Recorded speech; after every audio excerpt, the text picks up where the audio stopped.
Hey, good morning, everyone. You're in the office with Joseph Skoda. Today I have a unique office, which I don't have very often. It happens to be on Hawaii. It happens to be Oahu. In Hawaii, just outside of Waikiki and all the fancy stuff that you hear about, not too far from the airport. And what's so lovely out here is I rarely wear shorts, let alone a bathing suit. I live near the beach. I just don't do that. I'm a procrastinator. I'm afraid of the cold, but I love the view. And today we have a special guest that we're going to talk about all the way from California, Vandenberg Space Force Base, which is a place I retired from many moons ago. But we're going to get their perception on Hawaii, having fun, forgiveness, all kind of different things. So please put your hands together and help me welcome the two ladies, Paula and Vanessa. Hello, ladies. Aloha. Aloha. All right, so first of all, what bringing you to Hawaii this particular time of year, besides the weather? I mean, this is gorgeous. Well, we're actually at work, and we have this wonderful opportunity to take lunch away from the convention that we're attending, and it's a prevention conference, Yes. and that's why we're here. It's the Institute for Violence and Trauma. Abuse and trauma. Abuse, violence, and trauma prevention. That's the career field that we work in. Well, tell us a little bit about your career field, Vanessa. Well, it does deal with violence, and it does deal with intervention, and it deals specifically with discrimination and toxic workplaces where, to put it in layman's terms, you just feel uncomfortable and dread coming to work every day. And actually, that's not any way to live your life. But that's not your workplace. That's the stuff that you work to. Right. Tell me about what you do. Sometimes when you're on vacation or even working, we often forget we get that little break. That definitely isn't my workplace. My workplace is where we attempt to eradicate discrimination, and that's discrimination of any kind, based on your race, your color, your religion, your national origin, where you're from, your gender, your sexual orientation, and it just goes on and on and on. Those are no things. Discrimination is no place for the workplace, and that's why I have a job. I agree with that. Well, Paula, tell us a little bit about exactly what you do at your job. So my job dovetails really well with Vanessa's because I work with teaching resilience. Okay. And a lot about being resilient is knowing how you want to be, is your ideal self. And so working to be your ideal self, respecting yourself and respecting others, when you work on that, you work. That's why me and Vanessa work really well together. Right. So respect is a big thing, like she said. If you have respect in the workplace and you stick with the core values, the Air Force has core values. Respect is not one of them, but respect goes hand in hand with the core values of the Air Force, which is integrity, service before self, and excellence in all we do. You add respect to that and you won't have any problems. That's funny because when you add respect to that, then you have the Toastmasters core values, which we happen to be part of also. Well, we sadly know there's racism and, prejudice. A lot of us have that. And even today in 2023, how do we forgive people, recognize when people are being slighted per se? How do we forgive or recognize or remind people like maybe that's not appropriate? Well, that's exactly what we do through resilience. I think first and foremost, you have to recognize that you have to let all those little things, and they are little things, you have to let them go, or they will become insurmountable. Yes. Forgiveness is a big thing. And I think it comes with you knowing that you're in control of your feelings, and that's all you're in control of. So if you know how to manage your feelings and forgive, then you're going to be okay. And I think one good thing is just knowing and remembering the big picture of all things. I mean, something may be bugging you and you just wish that it could change, and sometimes we get so lost in it. But if we step back and just remember what a beautiful life we have. We have a beautiful life, and you don't have to be in Hawaii to enjoy a beautiful life. And we know we do our best to, give forgiveness to people. And sometimes they accept it, sometimes it doesn't. How do we move on if the problem's still there? We can't really let it go. We forgive, but do we really let everything go? You have to learn how to let go. And every time that you have one of those precipitating thoughts that bring you back to that moment, that event, and drags you down, you have to replace that thought with one that takes you away from there. And then that will be actually called a refrain. Yes. That will be your go-to to get away from those negative thoughts that will drown you. Yeah, and Even if part, it's right. like being here. Yeah. Just go back to that moment. Exactly. And part of being resilient is being able to learn from your past experiences, grow from them, and then be better. Right. Well, Grow from them. Well, that's a good point, because every one of us has issues through life. People slighted us, done us wrong. We may have done it to other people. We try to forgive and forget, but sometimes we don't really forget those things.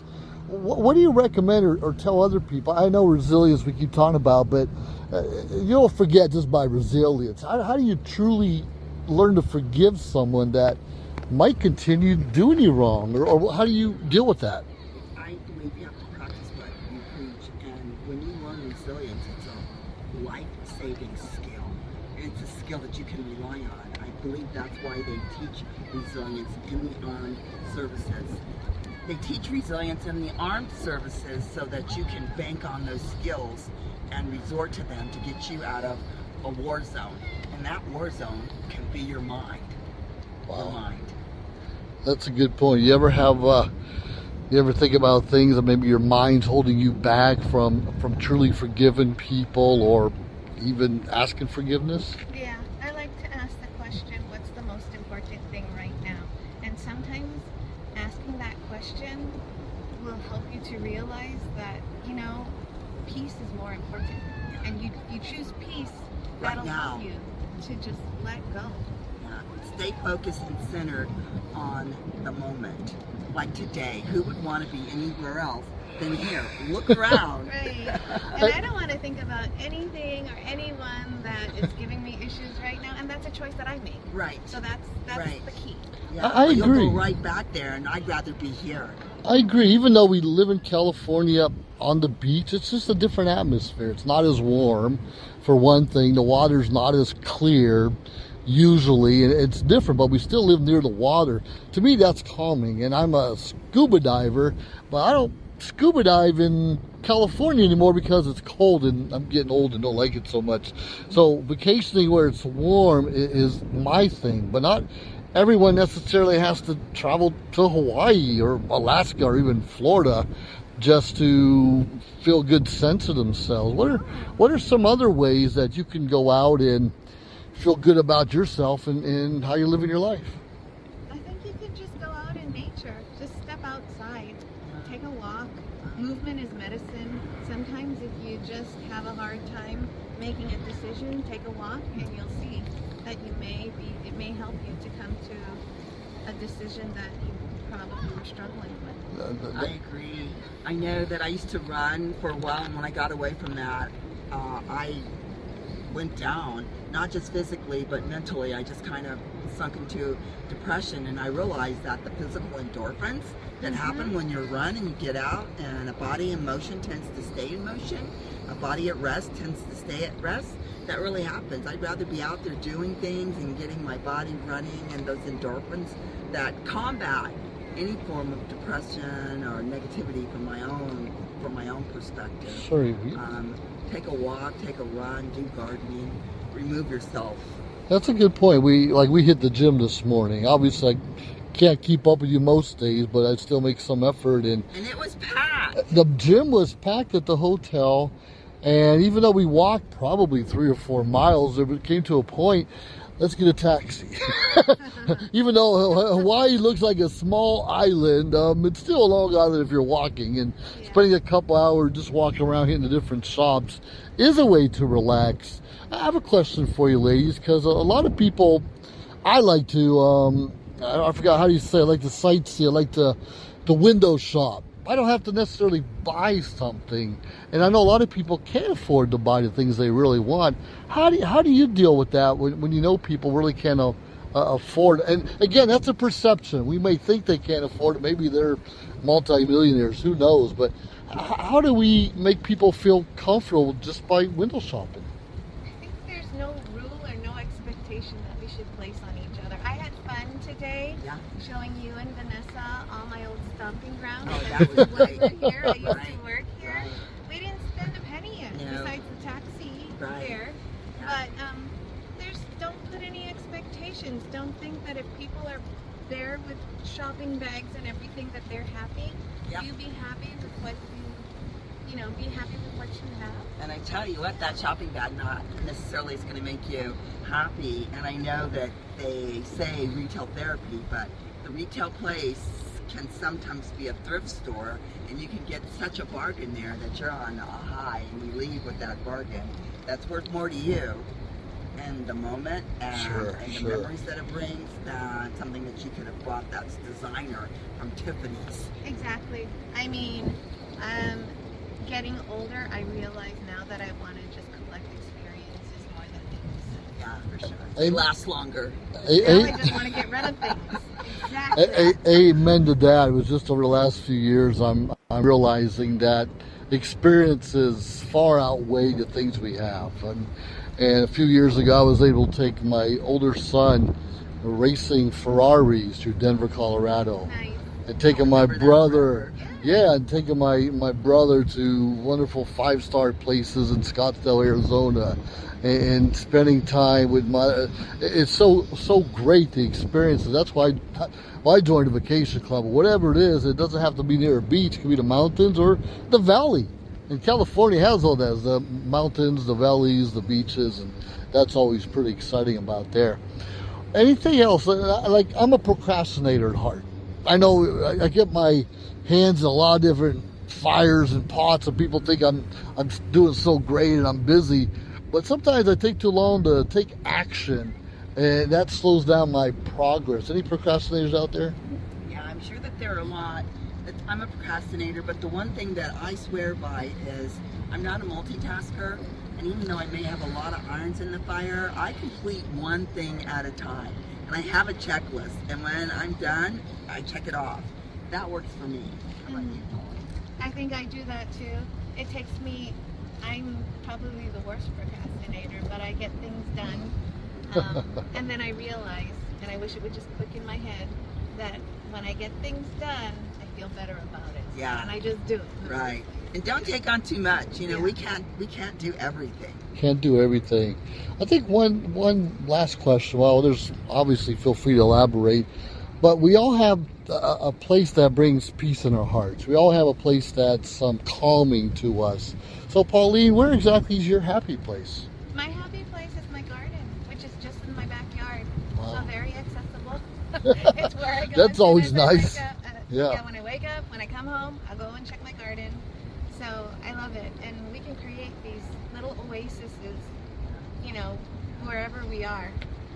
I like that. What do you think about, Vanessa? Where's your I happy agree place? With that. You know, I do a little bit of gardening. I have plants in my office. A little bit. You have like 30 plants at home. Yeah, I do. But I still like to get next to the water. I think there's nothing as peaceful as just being here, sitting in the sun, feeling and hearing the waves. It's important.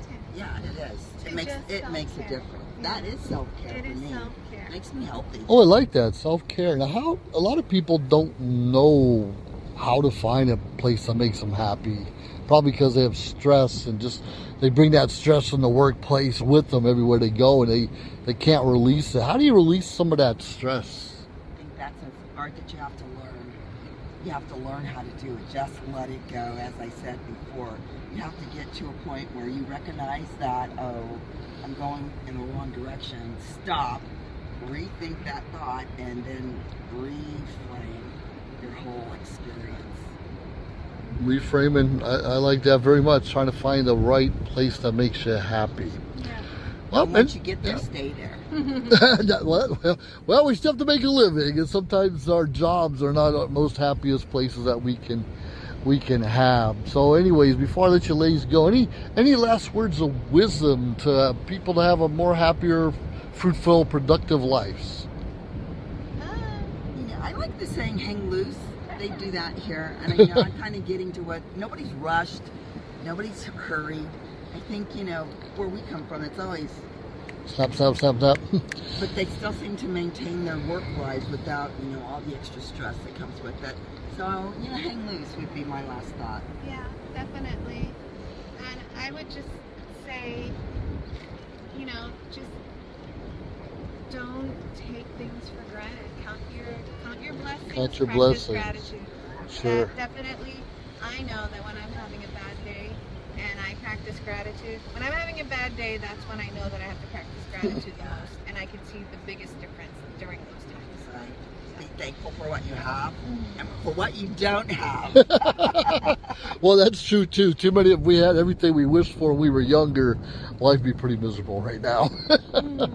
Well, thank you, ladies, so much for your insight. Thank you. Deeply appreciate Mahalo. it. Mahalo, mahalo. All right, well, you heard that, everyone. The Indie Office can be anywhere, and we appreciate your comments. And please subscribe to our channel. And, Indie Office with Joseph Skoda, josephskoda.com. You can find me on social media shows, a lot of different places. But tell us what your ideas are, where your happy place is, and what do you do about procrastination? What do you do about finding your happy place? What do you do about having a more fruitful and productive life? Regardless of what you do, make it count, make a difference. You don't have to be stressed out all the time. You don't have to go to a beautiful beach or ocean all the time. That's not necessarily going to bring the peace you're looking for. Find that peace, embrace that peace, and make that peace part of your life. While you've been in the office with Joseph Skoda, you have yourself a great day. And continue to subscribe to our channel, leave comments, and let us know what you think. God is good, and us too can be good. Have a great day, everyone. Bye. If you liked our show, please subscribe to our YouTube channel or find us on any social media platform, Instagram, of course, Facebook. Like, subscribe, share. We appreciate it. Let us know your thoughts and join our team. Anyways, we appreciate you staying tuned week after week, day after day, because we continuously build up our network to bring to you what you're asking for. Have a great day.